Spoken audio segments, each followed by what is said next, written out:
Bonjour à tous, c'est Karine. Je vous retrouve aujourd'hui pour la 6e leçon de l'âme, inspirée du livre de Sonia Choquette, dont je vous ai déjà parlé lors des 5 dernières vidéos. Aujourd'hui, la leçon s'intitule « Vous vivez l'instant présent ». C'est une notion qui paraît absolument logique de vivre dans l'instant présent. Où est-ce qu'on pourrait être d'autre? Et qui est pourtant tellement compliqué. Il n'y a qu'à regarder vous-même, souvent, et puis autour de vous, pour se rendre compte que les gens ont né systématiquement ou happés par le passé, qui est très souvent omniprésent, ou alors dans l'angoisse du futur. Mais on est, contrairement à nos animaux qui eux le sont de manière naturelle, on est très très rarement dans l'instant présent. Ça veut dire quoi être dans l'instant présent?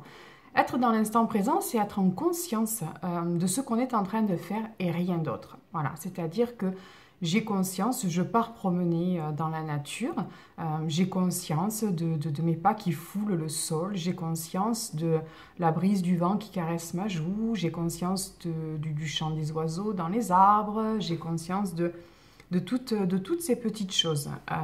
Je suis en train de regarder la télé, je suis en train de regarder la télé. Je suis en train de faire ma vaisselle, je suis en train de faire ma vaisselle en conscience. Je sens l'eau qui coule sur mes mains, je sens l'éponge, voilà. Et c'est uniquement comme ça qu'on devrait vivre. Voilà, pour les guides, c'est uniquement comme ça qu'on devrait vivre. On devrait savourer chaque instant présent. Et d'ailleurs, c'est pour ça qu'on l'appelle l'instant présent, parce qu'il considère que c'est un cadeau. Le problème, c'est que notre mental, notre ego, lui, il n'aime pas ça du tout. Ça ne le rassure pas du tout qu'on soit dans l'instant présent. Sous couvert de nous aider et de nous protéger, lui, il est bien quand on est dans le passé, à ruminer, comme c'était mieux avant, où tout était merveilleux, ou à penser aux épreuves, ou alors carrément l'inverse, c'est à être tout le temps dans les épreuves difficiles qu'on a vécues. Oui, mais tu comprends, moi, il m'est arrivé ça, c'est dur. Oui, mais c'est passé, c'est fini. Ça sert à rien de rester là-dedans. Ça a été vécu, très certainement pour une bonne raison. On le verra peut-être plus tard dans d'autres leçons, puisque de toute façon, comme ils le disent si bien, tout est juste et tout est à sa place. Chaque épreuve a une raison d'être. Donc voilà, donc ça sert à rien à partir de là de vouloir rester absolument ancré dans ce passé qui est souvent destructeur et qui nous maintient en arrière et nous empêche de briller et de devenir nous. Donc pour le passé, aucune raison d'y rester. Il est très souvent douloureux et souvent la cause de dépression. Quant au futur, alors lui, c'est peut-être encore pire parce que de toute façon, quand on est dans le futur, on est dans les questionnements et alors là, on est carrément dans les peurs. Qu'est-ce qui va arriver? On ne gère rien et c'est pour ça que ça dérange énormément notre mental qui, lui, veut absolument tout contrôler. On est carrément dans l'inverse du lâcher-prise. Donc quand on est dans le futur, c'est les questionnements à plus finir, comment je vais faire, comment je vais vivre, qu'est-ce qui va se passer, est-ce que je vais trouver un travail, etc. etc. Donc on n'a aucun intérêt de toute façon, le futur on ne le gère pas, on ne sait pas ce qui va se passer, d'accord? Donc on peut influer dessus, voilà, le mieux possible en ayant des pensées positives, etc. Mais ça ne sert à rien de focaliser tout le temps sur le futur, ça ne va pas nous aider. Donc le mieux c'est de rester dans l'instant présent. Surtout, juste pour revenir au futur, quand vous regardez toutes les craintes, toutes les peurs que vous avez envoyées, tout ce que vous avez, les scénarios catastrophes que vous avez imaginés, regardez un peu avec du recul, finalement, il s'est passé quoi, concrètement? Lesquels se sont vraiment avérés? En général, très très peu, hein, voire pas du tout. Donc ça ne sert à rien de vivre dans le futur.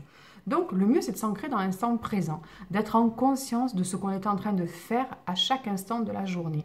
C'est aussi comme ça qu'on arrive, pour les gens qui me disent qu'ils n'arrivent pas à méditer, c'est comme ça aussi qu'on arrive à la méditation. C'est-à-dire que la méditation, là c'est vraiment le mental qui s'emballe, qui part dans tous les sens parce qu'il ne veut pas être dans cet instant présent qui est si important et si nécessaire à l'être humain.